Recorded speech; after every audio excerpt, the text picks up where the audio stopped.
Borodar, Prin Hodar, or Naswafdar. This depends when you're watching this. So good morning, or good afternoon, or good evening.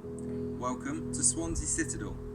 My name is Chris and I will be leading this morning. So as they say in Wales, Shamai, which means, how are you? So, how are you this morning? Sleep well?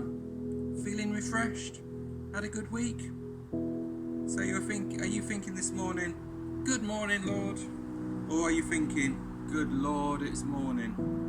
Well, however your week has gone, it's now time to stop. Yes, stop and worship Him. I have been warned to be careful, as the last time I led the meeting at Swansea, yes, back on the 26th of January, we considered the full armour of God, and we used Ethan as a guinea pig to see if the full armour that surgeons wear going into operating theatres are protected.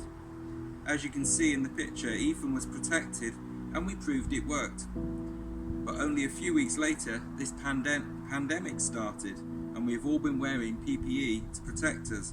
So no mask today, and Ethan will not be getting wet. But I do want what we think about today to be spread all around. So, hope you're comfortable and sat down with your cup of tea or coffee at hand and ready to share in worship with us.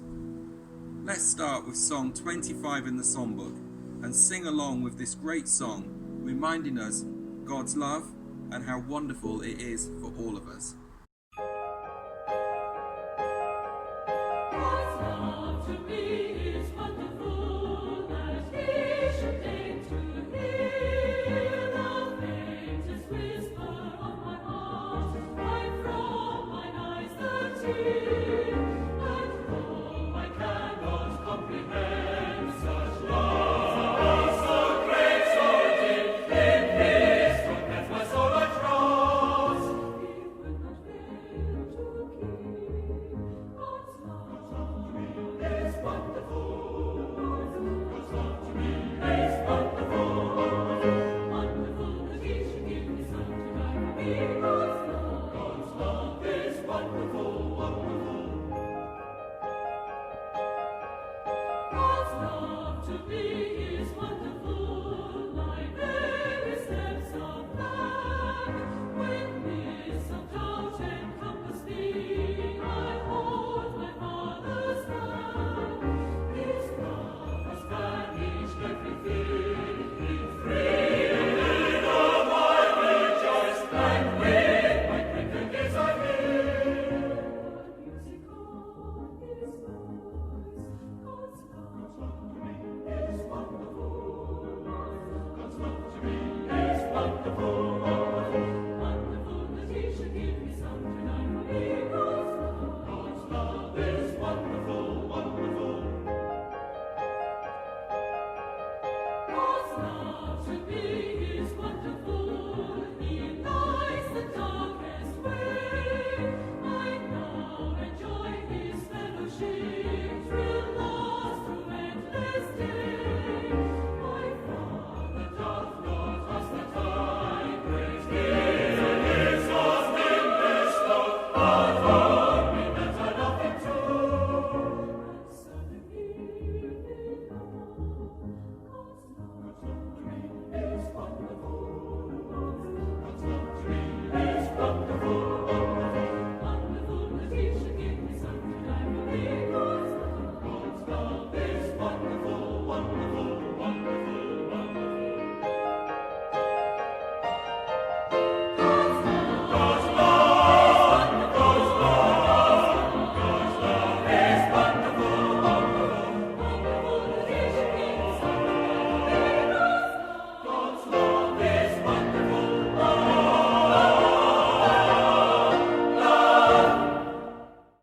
That was a good sing, thank you. So for our time of prayer, we again will be reminded of God's love and how much there is for us all. Listeners Megan and Lauren bring us such love. And then we will hear from our core prayer book, and then Lauren Francis will lead us in prayer.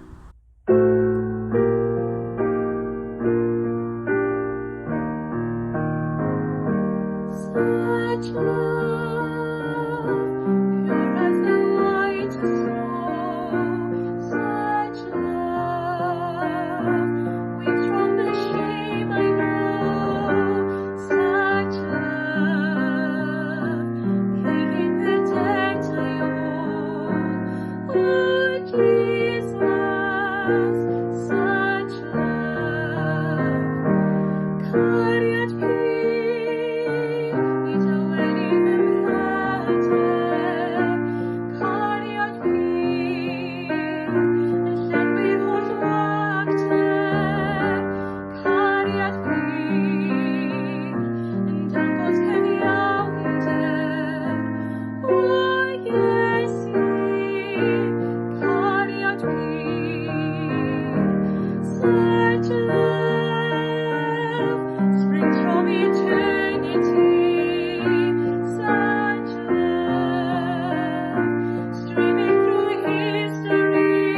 Dear Father, no words can fully describe how in awe we are of you and how grateful we are that you love us. We bow before you in worship for all that you are and all that you do. You know our hearts. You know we love you, but our words and thoughts and songs are not nearly enough to praise you. Please help us make everything we do an act of love and worship to you in a way that others will want to praise you too. Amen.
Thank you. Let's sing again. Song 8 in your songbook.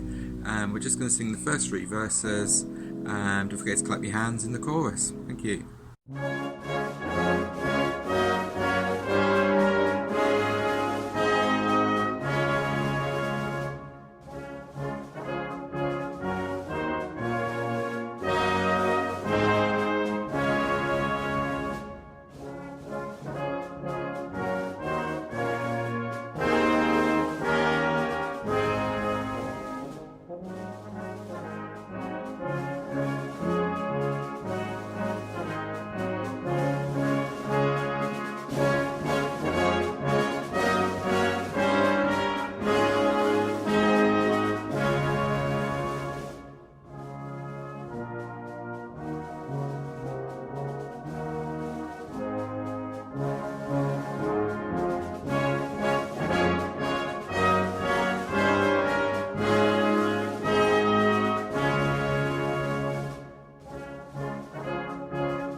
Corinthians chapter 13. I may be able to speak the languages of all human beings and even of angels, but if I have no love, my speech is no more than a noisy gong or a clanging bell.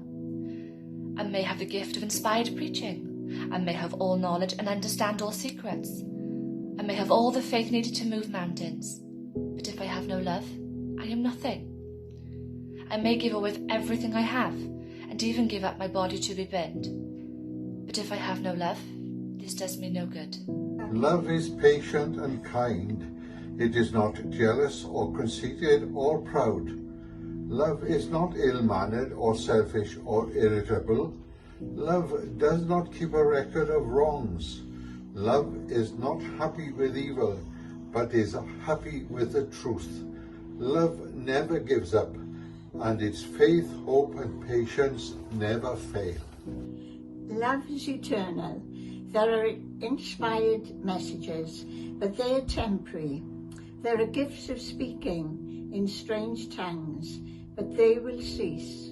There is knowledge, but it will pass. For our gifts of knowledge and of inspired messages are only partial. But when what is perfect comes, then what is partial will disappear. When I was a child, my speech, feelings and thinking were all those of a child. Now that I'm an adult, I have no more use for childish ways.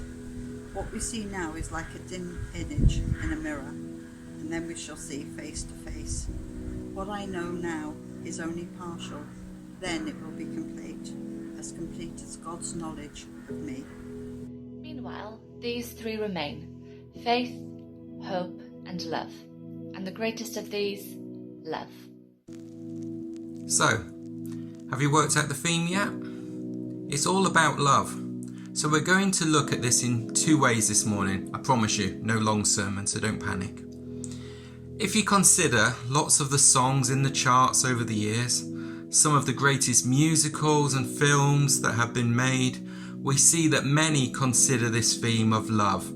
It sells it, doesn't it? If you think about the film Love Actually, I like this film, but especially for the first minute of the film. Can you remember what is said? Hugh Grant's voice says this: "Whenever I get gloomy with the state of the world, I think about the arrivals gate at Heathrow Airport. General opinions starting to make out that we live in a world of hatred and greed. But I don't see that. It seems to me that love is everywhere. Often, it's not particularly dignified or newsworthy, but it's always there. Fathers and sons, mothers and daughters, husbands and wife, boyfriend, girlfriends, old friends. When the planes hit the Twin Towers, as far as I know, none of the phone calls from the people on board were messages of hate or revenge. They were all messages of love. If you look for it, I've got a sneaky feeling you'll find that love actually is all around." Powerful words. But we all need love, and we all have things that we love to do or go or eat or things like that. So I thought it'd be interesting this morning to see what some of my friends from Swansea Citadel love to do or where they love to go. Let's see what they say. I love brass band ministry within the Salvation Army. I feel it draws me closer to God and understanding the message behind the music. The thing I love to do is walk on the beach and paddle in the sea. For a hobby, I love to do sewing. I love playing bowls, especially in the summer when it's not raining like today. I love to have a good laugh, and my favourite comedian is Peter Kay. Absolutely love him. I've got some of his books, I've got his DVDs, and he makes me laugh so much. I love him, and it is my absolute dream to see him live one day. I love Lotus Biscoff. And I love Oxford United. Place I love to visit the most is Caswell Bay Beach in the Gower. There's nowhere quite like it for me. I have such good memories going there as a child and swimming in the sea, rock climbing and hiding in the caves. These days I just love to sit on the sand and listen to the sea and the crashing waves. makes me feel at peace. I love to play my trombone in a brass band. I love rugby, especially South African rugby. We both love Wales' #1 football team. But Saren, she's undecided. She's undecided. Swansea or Cardiff. Come on, the Swans! Bluebirds! Swansea! I love walking along the beaches in West Wales. I love working with animals. We love Folly Farm. I love Folly Farm! Hang on a minute, hang on. Is what you're saying is then that you love these things or you just really like them? A definition of the word love states, a strong feeling of affection and concern toward another person. An intense feeling of deep affection. Love is a strong liking for something or a belief that it is important. But don't you think we sometimes use the word love too easily? Oh, I love your hair. I love what you've done with the garden. I love that wallpaper. But do we really? We might like it, but do we love it? I did find this quote though. Love is a very subjective word, unlike any other word in the world. I think it's something like our fingerprints. No one can understand what another person's definition of love is, nor can anyone ever replicate another person's love. Just to be honest, all the people who've just said what they love, I asked them to say that. But really, if we ask them again, do they love it or like it? Be interesting. In 1 Corinthians, read to us earlier, it shows us what love is like. Love is patient and kind. It is not jealous or conceited or proud. Love is not ill-mannered or selfish or irritable. Love does not keep a record of wrongs. Love is not happy with evil, but is happy with the truth. Love never gives up, and its faith, hope, and patience never fail. We have been shown what love is through the scriptures and through God's words to us, and how much God has loved us. This is reminded to us in John 3:16. John chapter 3 verses 16 and 17. For God so loved the world that he gave his only begotten Son, that whoever believeth in him should not perish, but have everlasting life. For God sent not his Son into the world to condemn the world, but that the world through him might be saved.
So, it's great to have friends, people we know we can turn to for advice, for a laugh, for a shoulder to cry on, and someone just to talk to and know they have your back. A few years ago, when I was going through a really bad time in my life, I found a good friend. Not someone I see that often, but someone who was willing to listen, and we spoke over the phone for a long time. He messaged me regularly after that week to check I was okay. So publicly, I want to thank Stephen, back in Boscombe, for being that good friend who was there and continues to be a support to us as a family. But you know what? Sometimes friends we thought we could rely on are not who we thought they were. I was reminded of this by a neighbour we have who is very annoying. See if you can guess who it might be from this clue.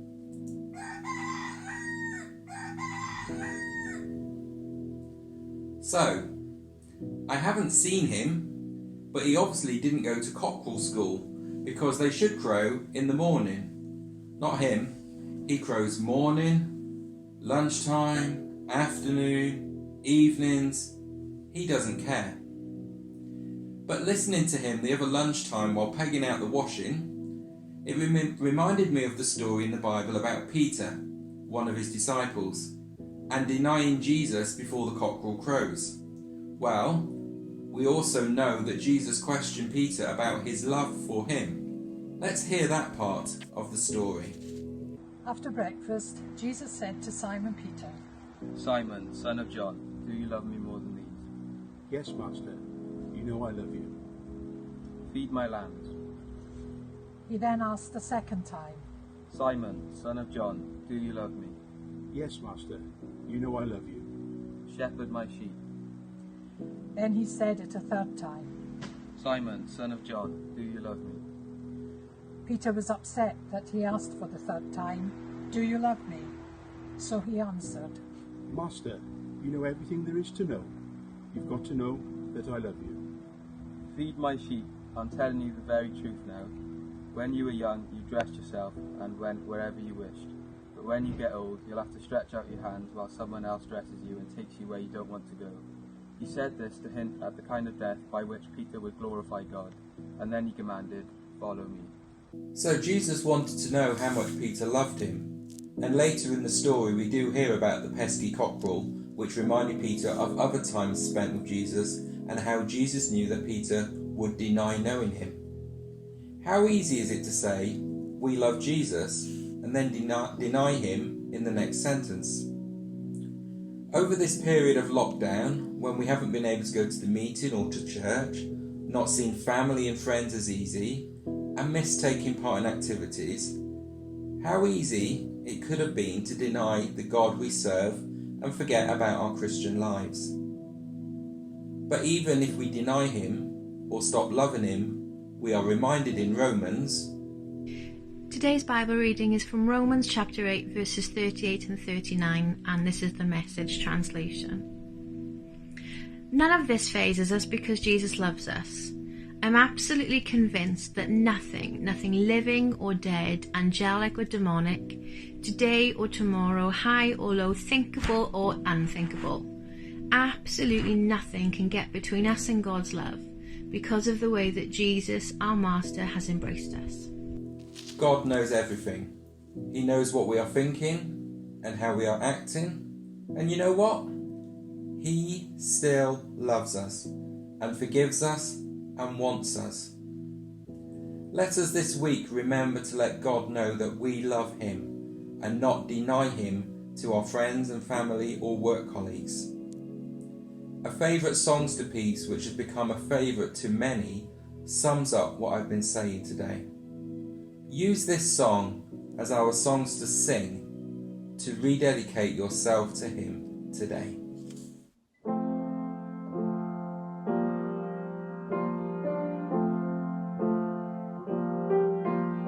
Lord, you know that we love you. You know our thoughts and intentions. Know the depth of devotion.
So I just want to say a big thank you to everyone who's taken part this morning. I know a lot of you were really nervous about taking part, but I really appreciate it, and it's been great to have so many people involved. But also just want to say a big thank you to Abigail Smith for all the hard work she does, not just for this meeting, but for every meeting that she does. But I appreciate all that you've done for today, Ab. Thank you. So, for our closing song, we're going to sing and do something a bit different. During this lockdown, we've been encouraged to keep exercising, and with the help of Joe Wicks, or the Green Goddess, and Mr. Motivator, and many other people, we've been encouraged to work out. So we're going to do that this morning in Swansea Citadel. So while we sing the final song, we encourage you to join in and do some exercises as we sing the chorus. I'm no fitness fanatic, but I will be demonstrating along with Lauren, who will join me, and we're going to be fools for God today. But let's sing, God's love is as high as the heavens. God's love is sufficient for me.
Love is a blessing. Love is the strongest power. Love makes the world go around. Love makes the flowers bloom. Love makes me and you. Love, you can never take it. Love, you can only give it. Love, you can never buy it. Love, you can only receive it. Love, you can't buy with money. Love, you can't buy with your looks. And sometimes you have to realise, love, you can't buy with your kind heart. Love is a blessing. Love is an unpredictable thing. So when you have it, just remember that love is a gift from the Lord. So, a final challenge. So now we usually share at the back of the hall over a cup of coffee or a cup of tea and have a biscuit and a chat with each other. Can't do that obviously at the minute. So here's my final challenge today. Why not send and share the love and send someone a message to let them know you love them, obviously in a Christian way, and encourage them, or give someone a ring, or send them a card this week. Let's share the love to each other.